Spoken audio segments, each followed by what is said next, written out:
In today's video, I'm going to teach you how to set up Zendesk's business rules for service level agreements, or SLAs. Service level agreements help ensure that your customer support team maintains certain standards when answering queries, offering a more reliable service to your users.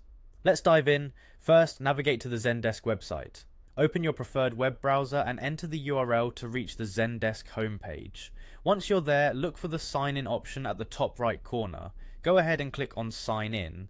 If you're not already logged in, you'll need to provide your email address and password. Make sure these are entered correctly to avoid any login issues. Once you've successfully signed in, you'll land on your Zendesk dashboard. Look for the settings icon, which is usually represented by a gear or a cog symbol, and click on it. This will lead you to a more detailed settings menu. From here, select Go to Admin Center.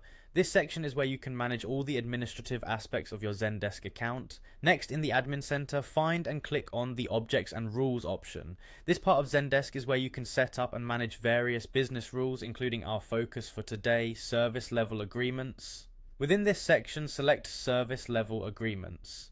You're now taking a step into configuring the standards you want your team to meet. To begin setting up a service level agreement, click on the Create Policy button.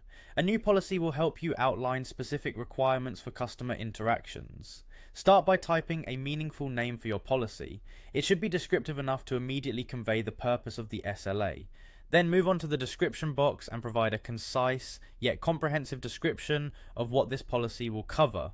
Once your policy name and description are entered, click Next. Here you'll add conditions that your SLA will be based on. These conditions could cover various aspects of communication, such as response times or resolution requirements. Select the appropriate conditions that are applicable to your company's needs, then proceed to the next step by clicking Next. Now you'll focus on different reply metrics, click on Add Target, and start with the first reply metric.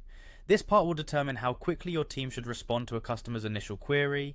You can edit the permitted time to ensure replies meet your desired standards. After setting the first reply metric, add a target for the periodic update. This ensures regular updates are given during the resolution process. Adjust the timing to fit your expected service levels. Finally, add a target for the resolution metric and select total resolution time. This determines the maximum allowable time for a complete resolution. Don't forget to edit this metric to align with your expectations. And that's it. You've just set up a service level agreement in Zendesk. By doing so, you're establishing clear expectations and commitments for your support team to follow, ultimately resulting in better and more reliable service for your customers. Thanks for joining me, and happy configuring.